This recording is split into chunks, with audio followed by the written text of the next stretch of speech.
Hello and welcome to Lsj Today. Coming up on today's programme.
Hello and welcome to Lsj Today. Coming up on today's programme, Lincoln remembers its fallen soldiers once again as we preview Armistice Day. A former Lincoln asylum has been taken over by the coffee shop firm Stokes. And it's been a huge week in both international and local politics. I'm here with the latest.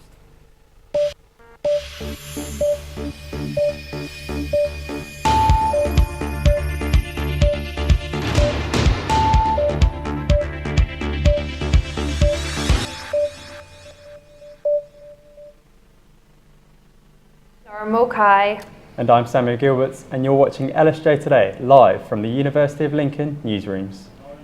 We have all the latest news and sport from across the region, but first our top story. Lincoln will fall silent tomorrow as the city remembers its fallen soldiers. 2 minutes of silence on Armistice Day commemorates the sacrifices made by servicemen and women in conflict since World War I. Danny Adamson reports.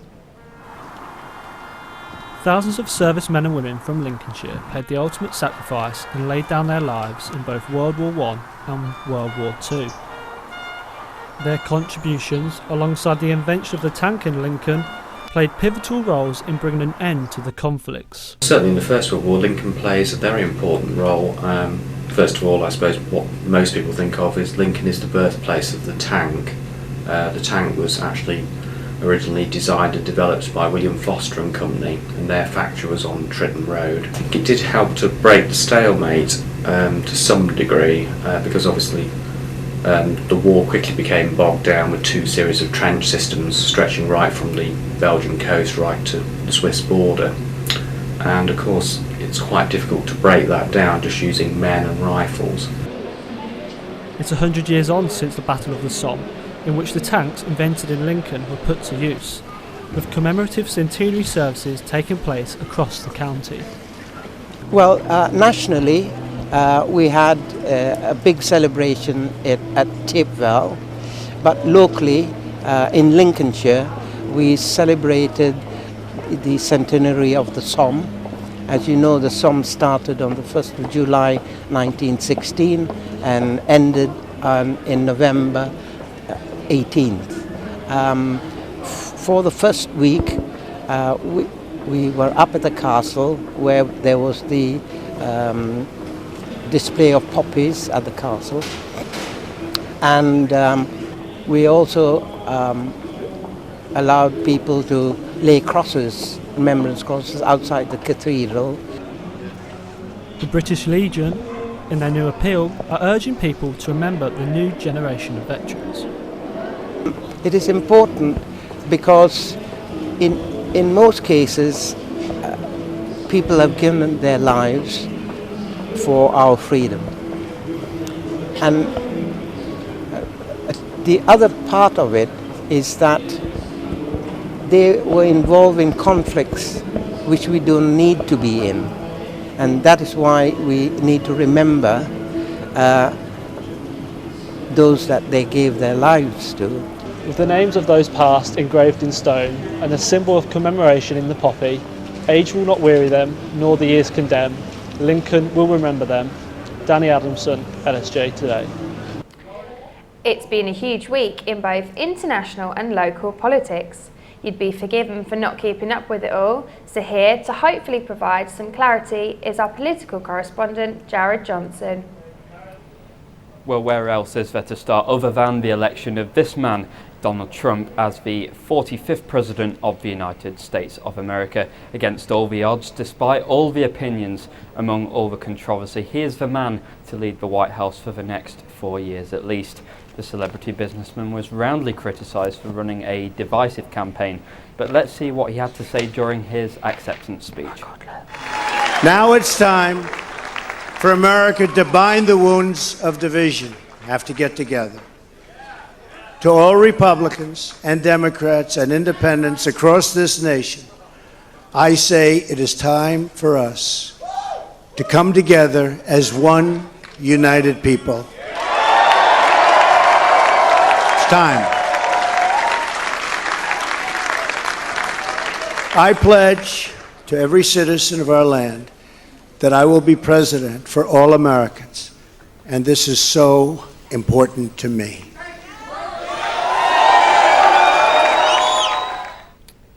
Well, that softer approach doesn't appear to be working on people just yet, though, because according to an online poll we ran here on LSJ News, as you can see, a huge majority of you said you were unsatisfied with Donald Trump being president. As many as 86% of you are seemingly unhappy with the decision. The MP for Grantham and Stamford rightly pointed out on Twitter that it was Hillary Clinton who won the popular vote, which means more people actually voted for Hillary Clinton, the former First Lady, than Trump. It's just Trump won more points from the electoral colleges, so therefore he won the presidency. Now to local election news, and last week the Tory MP Stephen Phillips resigned because of his fundamental differences with the government's stance on not involving Parliament in the process of leaving the European Union. Now remember, both Phillips and his Sleaford and North Hykeham constituency voted strongly for Brexit, which means a Brexit supporting candidate will be more favourable. Now the Conservative Party hold a huge majority of over 24,000 in the constituency, which makes the probable Tory candidate, Richard Davis, pictured here, the overwhelming favourite in this contest. He's a Lincolnshire County Councillor. Also a county councillor is Victoria Ayling. She's in contention to be UKIP's candidate. She ran for Lincolnshire Police and Crime Commissioner back in May, coming second, and today she told me she's very much interested in fighting this election. However, she'll face tough competition from UKIP leadership candidate Suzanne Evans, who is also interested in being the UKIP candidate. An official confirmation on that tomorrow, we believe. Labour have confirmed their candidate as someone called Jim Clark, who's a former postman. Joining Jim Clark on the ballot will be Mark Suffield, who's standing as an independent, and Peter Hill, also known as the iconic Artie Pole, is standing for the Monster Raving Loony Party. Finally, the Liberal Democrats are expected to announce their candidate tomorrow, but my sources are telling me that Ross Pepper, who ran for Lincoln in the 2015 general election, is in the running, so he may well get the Liberal Democrat ticket. So a busy week in both global and local politics for us to digest. That's the latest. Thanks for that, Jared. Now, a growing demand for tea and coffee has brought a new lease of life to one of Lincoln's iconic buildings. Coffee makers Stokes is to transform the Lawn, a former asylum, into its new headquarters. Christina Curtis has more. The Lincoln Asylum was built in 1820 as a hospital for the mentally ill.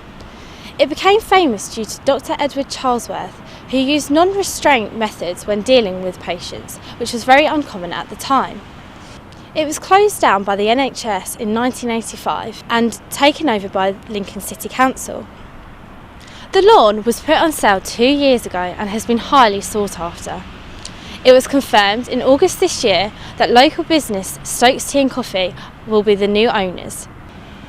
Stokes Tea and Coffee was started in 1892 by Mr. Robert William Stokes and has become a central part of Lincoln's High Street. Their current offices on Mint Lane have now become too small, so they'll be moving their roastery up to the building in the near future. Their plans for the former asylum include a new cafe which will have a viewing gallery where you can see your coffee being roasted. They are also hoping to offer a barista training programme. Stokes is hoping to keep the history of the iconic building alive by having interpretation boards throughout the building which will contain the history of mental health in England, as well as the history of the Lawn itself and the people who made it as famous as it is today. Future plans for the former Lincoln Asylum may include building a spa and renovating the theatre so it can host a lot of events. This is Christina Curtis for Lsj News. Artists in the city are celebrating Lincolnshire's inspirational women to raise money for a domestic abuse charity. The exhibition, called Femmes of the Femmes at the Gallery of St Martin's in Lincoln, is on until this Sunday. The display features artwork exclusively created by women. Femmes of the Femmes is an exhibition run by a few female artists to celebrate the female characters of Lincolnshire, of the county. In researching for it, we found many characters that we weren't aware were from Lincolnshire, and also some that we found personally inspirational as well, that other people may not know of, but now hopefully will. We wanted to raise awareness of the great ladies of Lincolnshire, but also raise money for the West Midlands Domestic Abuse Service that helps women, but men and children as well, who are victims of domestic abuse. All the pieces here are up for bidding on a silent auction. You can bid online or here on site. Also, you can just, if you don't want to buy a piece of artwork, you can donate. One of the artists who's in the police force, it's quite a subject close to her heart, so we just thought it was the most appropriate charity, really. They came along to the opening night last night as well, and they're so grateful. And this money raised is going to do a lot for them.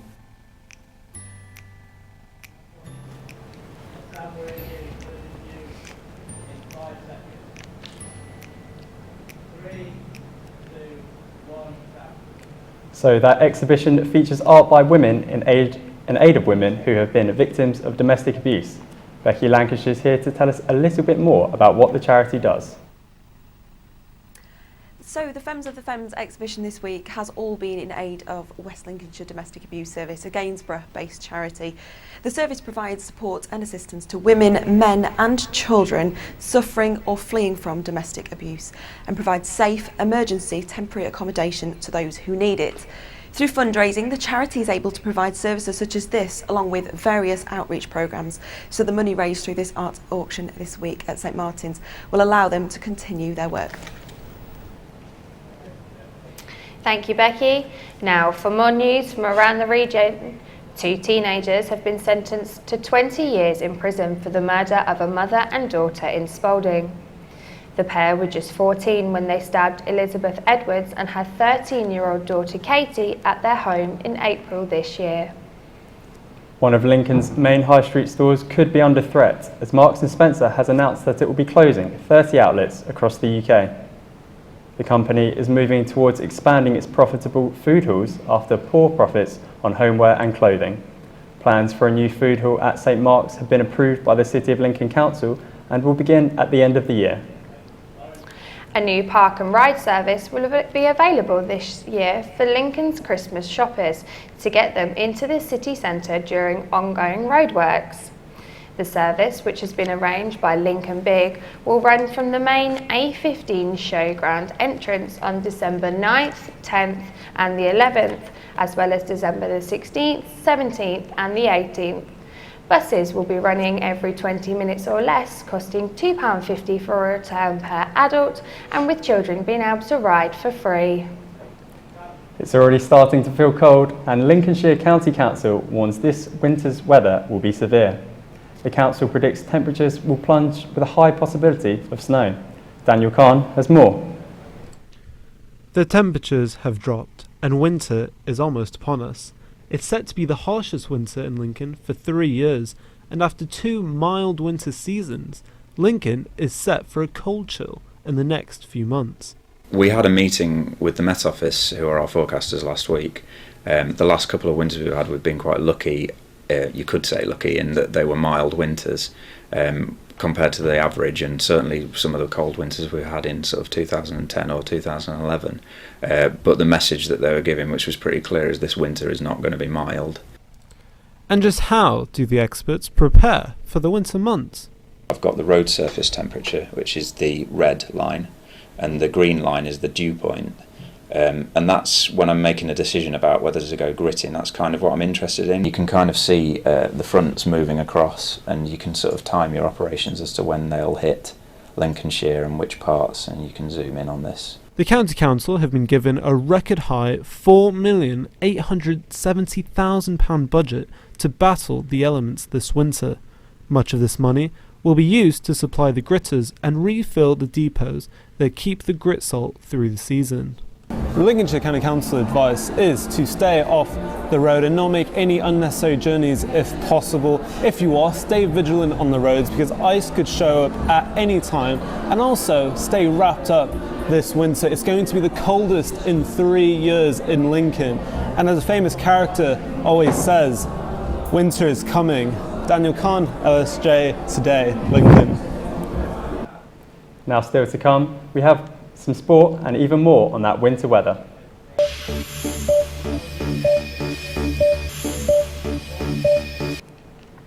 After the Tesco bank hack, which saw £2.5 million of customers' money disappear, and cyber attacks which cancelled 35 operations at Lincoln Hospital, how safe are our devices? Aaron Renfrey went to find out. We're on them all the time. Mobile phones and computers. Some would say like they even control our lives. With the recent Tesco hack, the Lincolnshire Hospital hack, and also earlier this year, the Lincolnshire County Council hack, are we, as consumers, safe with our own devices? Thomas Schofield is a self-taught hacker, and he challenged me to a game of Russian roulette, saying that 2 of these 3 devices could ruin my life. In as little as 1/8, maybe a quarter of a second, it would have gone through that computer, found all the cookies, and those are the things that they use to log you into websites that you visit automatically.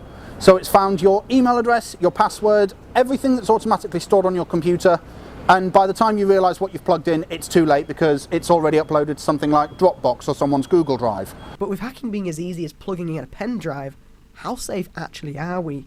Things like antivirus help immensely, but a firewall can't be overlooked either. Dave Stacey had all the security in his Facebook set to max, and he was only addable by people he had mutual friends with, yet he still received a hacking attempt. Obviously, I have no idea who this individual was, and the fact that we're able to send it into my inbox shows a level of sophistication which goes beyond just the basic ham-fisted attempts of a spirited amateur hacker, I think. With more big companies being hacked by the week, it seems that the best we can do is keep our passwords complex, our security settings maxed, and remain ever vigilant. Aaron Renfrey, LSJ News. And now for the sport with Janine Harding. A total of £2,000 was raised at the charity football match last Friday for the Lincolnshire charity called Lsj. Lsj works alongside the ambulance service who respond to medical emergencies in Lincolnshire. Gary Burr, the organiser of the event, wants to give thanks to the first response team for being with his father before he passed. Dad suddenly passed away 2 months ago, and one of the Lsj responders who we're doing fundraising for today were first on the scene, so I went to do some fundraising to help a great local charity. So we've organised a football match tonight between two groups of friends to raise money. So they tend to see people when they've collapsed or had accidents, so it's good to support a local charity because they were there for Dad. Lincoln City are through to the second round of the FA Cup after a 2-1 win over Altrincham FC on Saturday. The Imps have been drawn to play at home against Oldham Athletic, and City boss Danny Cowley has said the possibility of the game being televised isn't on his mind, despite possibly earning a £70,000 financial boost if it is selected. No news yet with regards to whether the game's going to be televised or not. Ultimately it's out of our hands, so we haven't got much control over it, so it's not really worth worrying about things that you can't control. So no, but no news yet. Meanwhile, focusing on the National League, second place Lincoln City will be playing Aldershot Town this Saturday at Sinsel Bank. The Imps are 9 games unbeaten, and Cowley thinks his side will have to be at their best if they're to continue their run. Aldershot's strengths are their possession. They try to dominate possession, play out from the back. They're comfortable on the ball.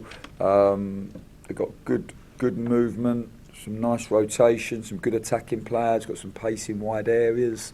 Got experienced forwards that they've got 3 forwards that have all got goals in them and far away from a goal. So we're going to have to be at our very best. And that's all the sport we have today. And back to you, Lauren. Thanks, Janine. Now let's have a look at this week's entertainment, starting with I'm a Celebrity. Here's Naomi Harvey with the latest news. So the countdown has begun, and what sort of build-up would it be without I'm a Celebrity, Get Me Out of Here? TV favourites Anton Deck will be gracing our screens and ready to present the show's 16th series starting this Sunday on ITV.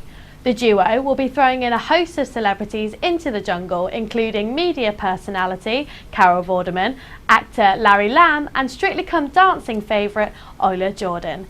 Gogglebox star Scarlett Moffat will also be leaving the comforts of a couch and heading into the outback. Back to Britain now, however, and the first taste of Christmas has graced our screens in the form of Buster the Boxer. You've not misheard me, don't worry. John Lewis have released their traditional Christmas advert today, which costs around £1 million to make and features a series of wild animals and a little boxer dog all jumping on a trampoline. Why live life from dream to dream and dread the day when dreaming? Cute, eh? John Lewis will be selling cuddly versions of the animals, and 10% of every sale will go to Britain's Wildlife Trust charity. How's that for some Christmas spirit? Now, a bit closer to home now, and communities in Lincoln are all beginning to host their Christmas fairs. The first one in Lincoln will be at the Bailgate this Saturday, hosted by St Barnabas Hospice. With all this Christmas talk, however, it does bring us to question, is it a little too soon? When do you start preparing for Christmas? Tweet us at Lsj Today Tweets and take part in our poll to let us know when you think the right time is to start turkey shopping. Thanks for that, Naomi. Now, it's time to have a look at the weather. Here's Rosie Lintott to tell us how much colder it's going to get. You may want to get your coats out because winter is definitely on its way. It may have started off as a sunny and dry day with maximum temperatures of 9 degrees, but later on in the day there have been scattered showers that will continue throughout the evening. Later on, the temperatures will drop, forming a frost and mist with minimum temperatures of -1 degrees. Rosie Lintott, Lsj News, Lincoln. Tuesday was National Cappuccino Day, with coffee shops up and down the country taking part. But just how do small independent coffee shops compete with the big high street chain? Elliot Dalton investigates. Coffee is the most consumed drink around the world, and 2.2 billion cups are drunk in shops per year in the UK. The cappuccino is one of the most popular coffees around. It's an Italian drink prepared with a double espresso and hot milk. Coffee Aroma on the Guildhall in Lincoln is an independent shop and was voted in the top 10 coffee shops in the UK by the Guardian newspaper.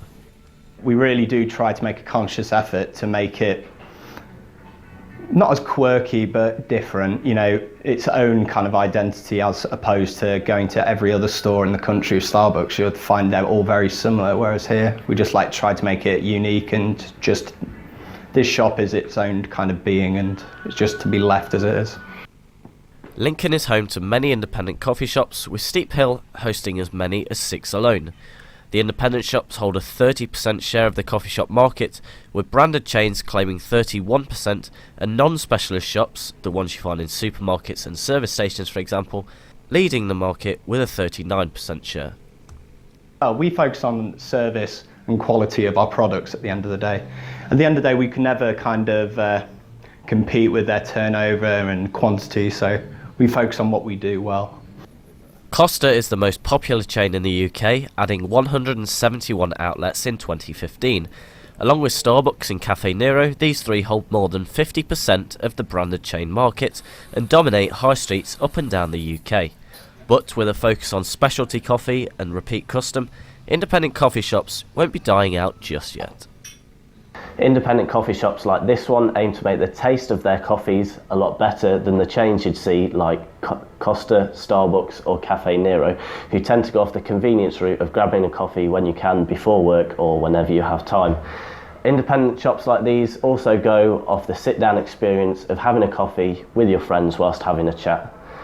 Elliot Dalton, Lsj Today, Lincoln.